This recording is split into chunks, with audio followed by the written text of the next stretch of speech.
بسم الله الرحمن الرحيم.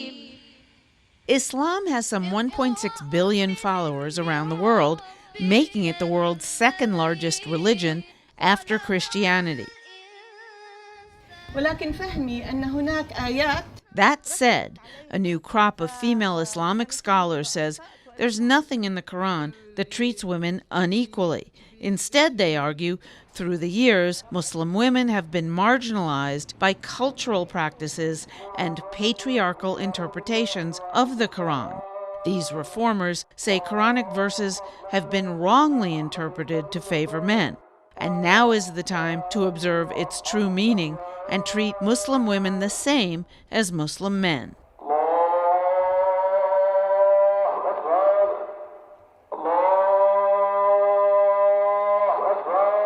The most important issue is, are women equal to men or not, right? That's the most basic question.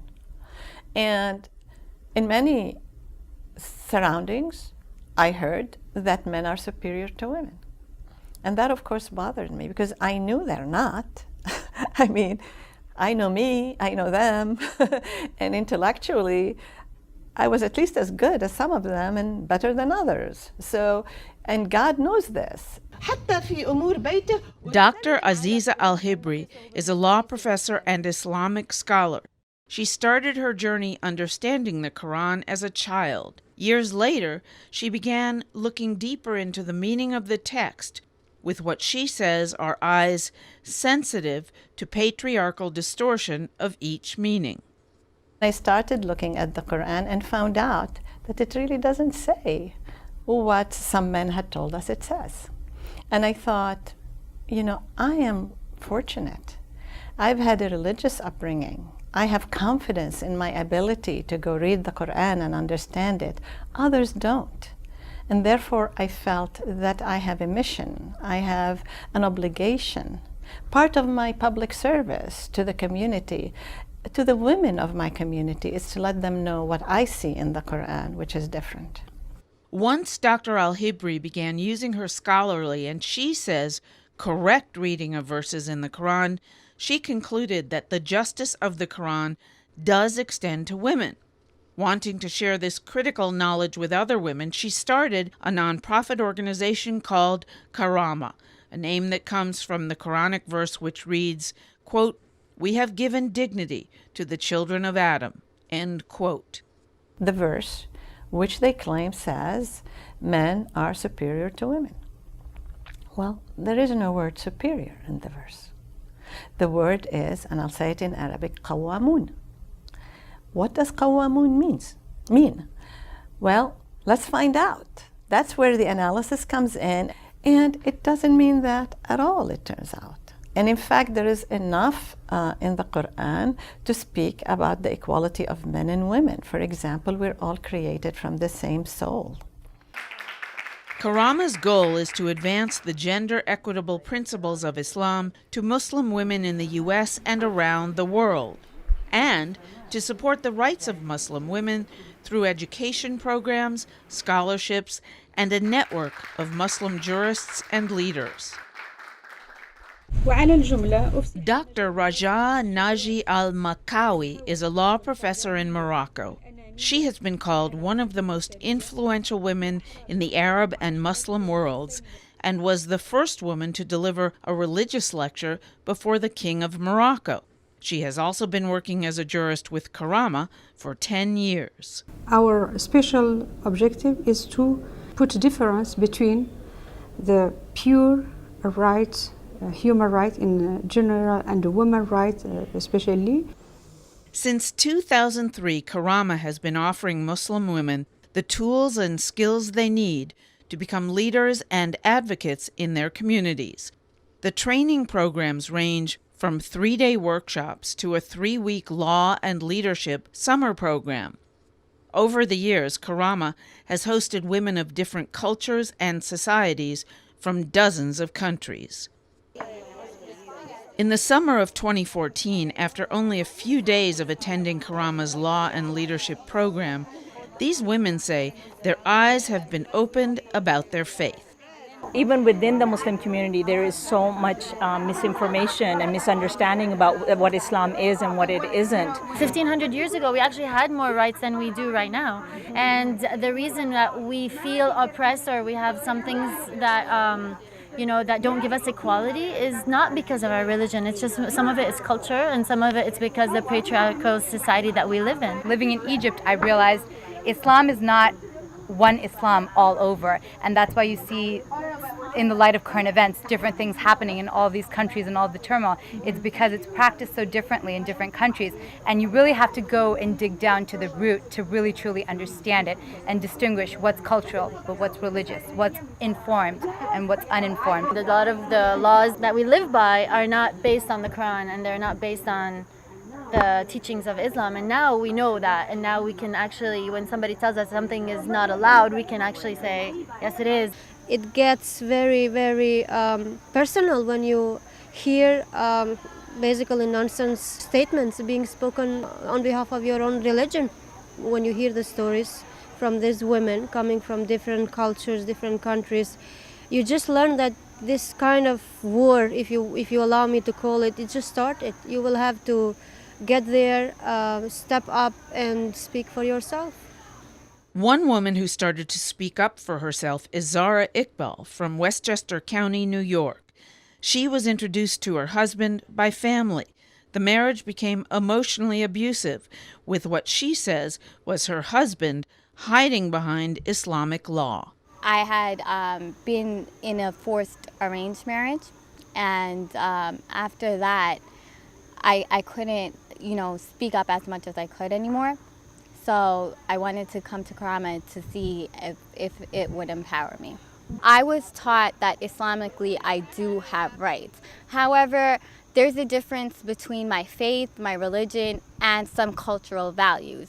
There were cultural aspects in which those rights became restricted and they became confused more than it being that in Islam you don't have rights. Karama became a support group for me with a system that was being used and misused to make me believe that certain abusive tactics are okay. Many of Karama's alumni take back what they learn about women's rights in religious law to their countries and communities and try to enact change. Aishat Ifada is a state attorney in the Attorney General's office in the Maldives. She attended Karama's program as well as served a 6-month legal internship at the organization.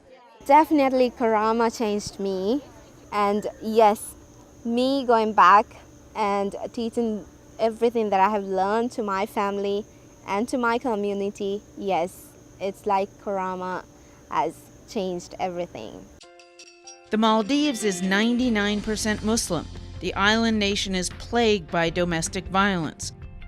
According to a landmark study, 1 in 3 women in the Maldives experiences physical or sexual violence.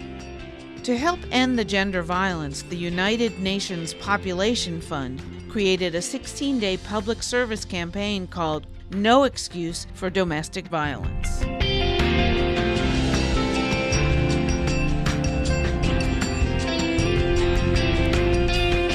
A lot of people believes in Maldives, even rest of the Islamic country, I would say that they believe that beating and things are in Islam. But when I came to LLSP and I came to learn that it is not like that. Islam does not advocate for that. Those are the new things that I have learned when I came here. In 2012, the Maldives passed the Domestic Violence Prevention Act, making any kind of domestic violence a criminal offense. Once the law was passed, Ifada, along with Karama's legal team, gave the nation advice on how to make it effective. But going back and doing workshops and doing educational things, so people are now talking about it. People are coming forward about it. I never thought that anything like that would happen to me. For me, it's like I've always been a Muslim. I was born Muslim. But coming to Karama and learning these old things, it's like being born again as a Muslim to me. As in the Maldives, women in many Islamic countries are suffering from social oppression presented as Islamic religious law. According to a 2013 Thomson Reuters Foundation survey of gender experts, Egypt has one of the highest levels of sexual harassment and has seen an increase in violence against women since the Arab Spring. In war-torn Iraq, the literacy rate, once among the highest in the Arab world, is now among the lowest, as families fear kidnapping and rape if they send their girls to school. Although Saudi Arabia has had some small advances for women's rights under its strict Wahhabi interpretation of Islamic law, women still can't drive and need male guardians for permission to travel, work, or go to school. And according to the Ararat Foundation in Pakistan, honor killings in Pakistan are rampant. Women are killed publicly and brutally because they are perceived as dishonoring their families by violating cultural or religious norms. Honor killings claim the lives of more than 1,000 Pakistani women every year. Yet Islamic law is distorted by many to claim this is not murder. Religion throughout the years has been hijacked because it has pandered to a few individuals who have used it for their positions of power. Certainly, there are many people who, as you say, hide behind the Quran, who use it to mean whatever they like. And there are some fairly absurd ideas that have come out of some of these interpretations of the Quran. Ideas that, you know, the Quran says that women shouldn't go to work, that women shouldn't go to school, that, you know, we shouldn't wear high heels or wear makeup, and there's none of that in the Quran. In the 21st century, I think we have to look at the original texts that we have, the original scriptures, in order for the religious equality to come through. In 2014, Morocco hosted a women's interfaith symposium. Dr. Al-Hibri of Karama, other religious scholars, and women of different faiths came together to discuss women's role in religion and to explore interpretations of text in the Quran and the Bible. It's the first time in Arab country we have this kind of events. And in the context of conflict, of war, of struggle and terrorism in all the Arabic world, it's very important to show also that we as a woman, we have the capacity to debate, even with this conflict, even with the religious problems, even with all what is going on the world. We have this capacity to exchange and to debate, very peaceful debate. I am here at this conference because it's a very unique opportunity for all the scholars amongst different faiths to gather together and to think and to reflect about the contribution of women in the history, but also in contemporary times, on questions related to family, related to politics, related to the interpretation of texts.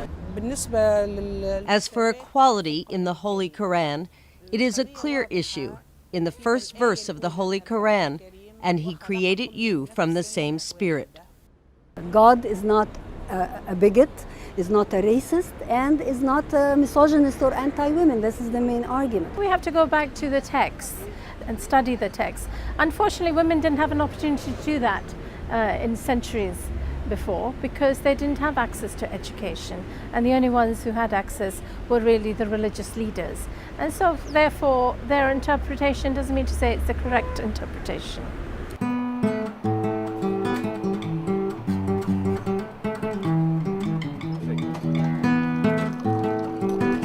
The Kingdom of Morocco is almost entirely Muslim.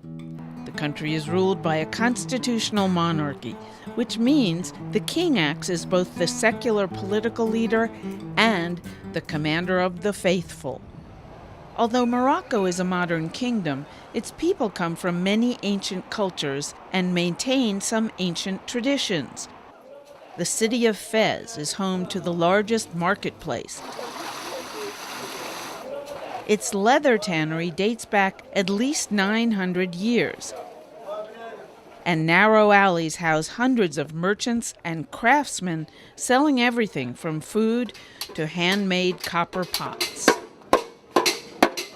Fez was also once regarded as a seat of Arab learning and a holy city. The University of Al-Qarawiyyin, the oldest university located there, was founded by Fatma al-Fihriya in the 9th century and attests to Muslim women's ancient leadership in society and education. Rabat is the 4th largest city in Morocco and is perceived as very progressive in terms of women's rights. For example, the Mudawana, or family code, was revised so that the court had a greater role in divorce, ensuring additional protections for the rights of the wife and children. It also raised the minimum marriage age for women from 15 to 18. And in 2011, the Constitution was changed to guarantee, quote, men and women enjoy on an equal footing civil, political, economic, social, cultural, and environmental rights and freedoms, end quote. Despite these changes in the law, according to UNICEF, 16% of Moroccan girls are married before the age of 18, mainly in rural areas. And figures released by the Ministry of Justice in 2012 show that more than 41,000 underage marriages took place in 2010, an increase of 23% since 2007.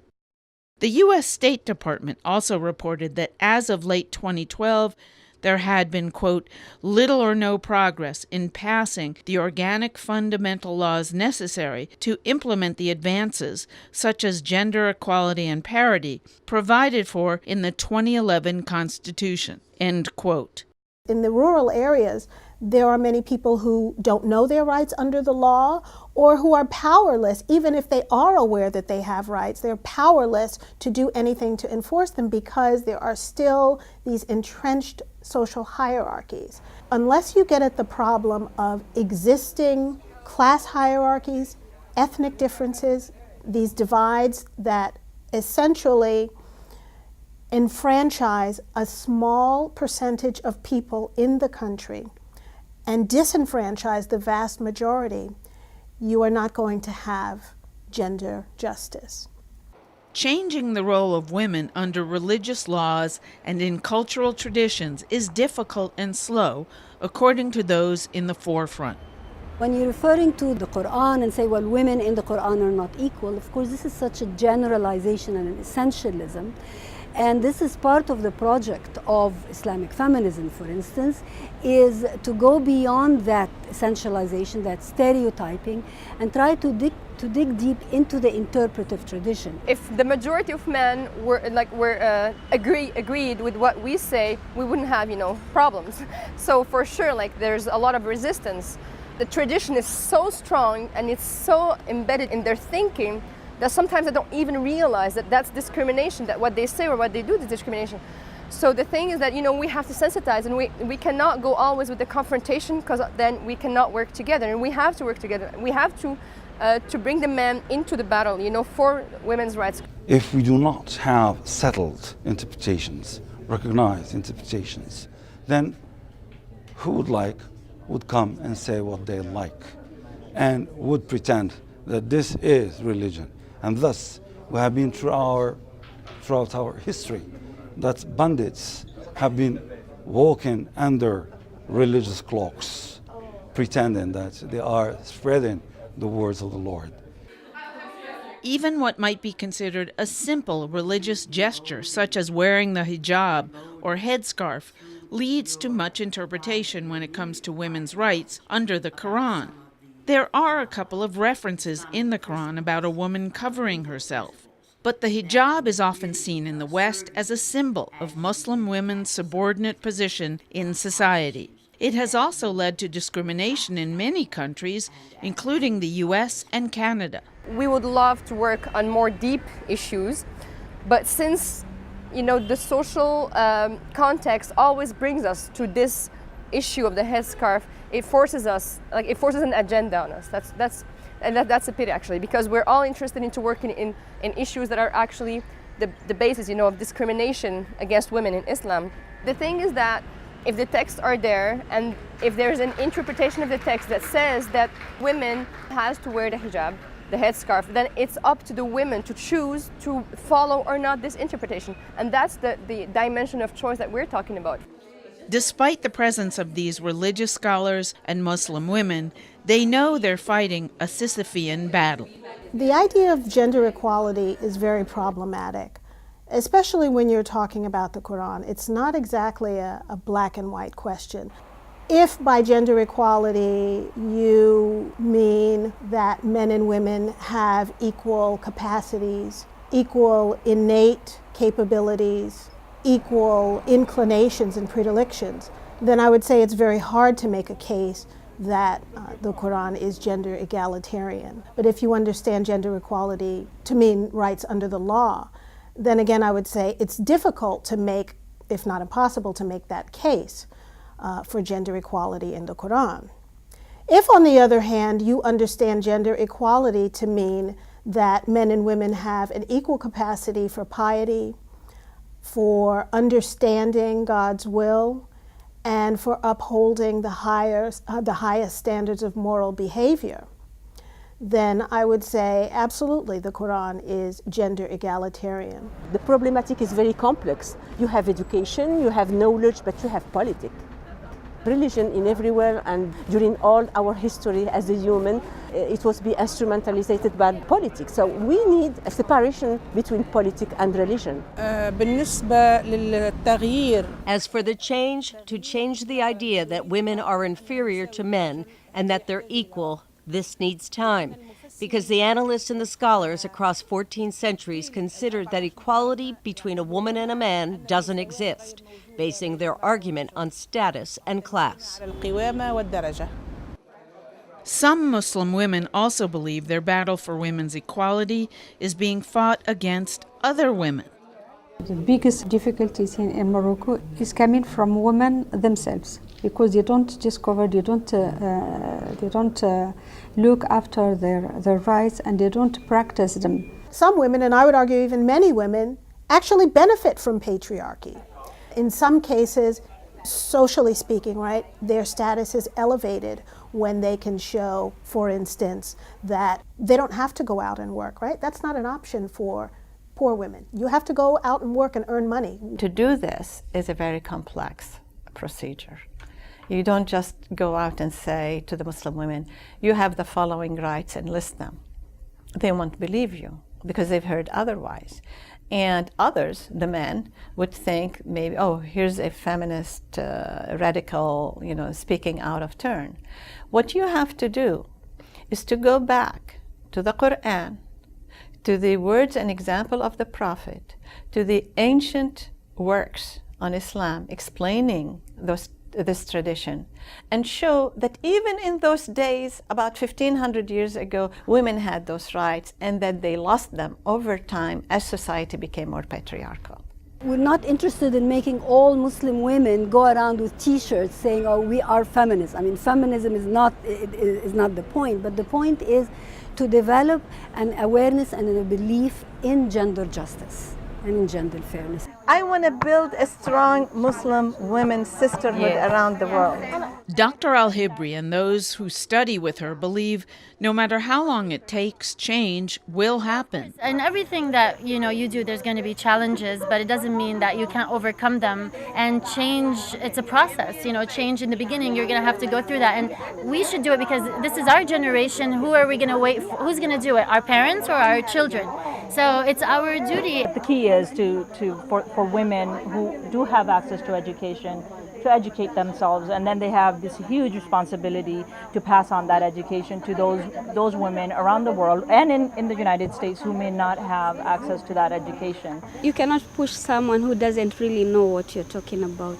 So you have to know it yourself, then you explain to them, because for me it has also taken time for me to learn. So I also have to be patient with the people that I want to learn Somebody said this is a silent revolution. Yes, it is a silent revolution. But we will win in the end, I'm sure. The program is very strong, but in the end, I think you will also benefit just as much from being with each other. Yeah. Absolutely. And I think you're starting to feel it. Yeah. Yes. You see the diversity of being a Muslim. And just look at this table, for heaven's sake. Just look at those 4 women. They're pretty different. and they all trust each other, love each other, non-judgmental. Am I right? Yes. There is respect that goes through regardless of differences. That's what we teach.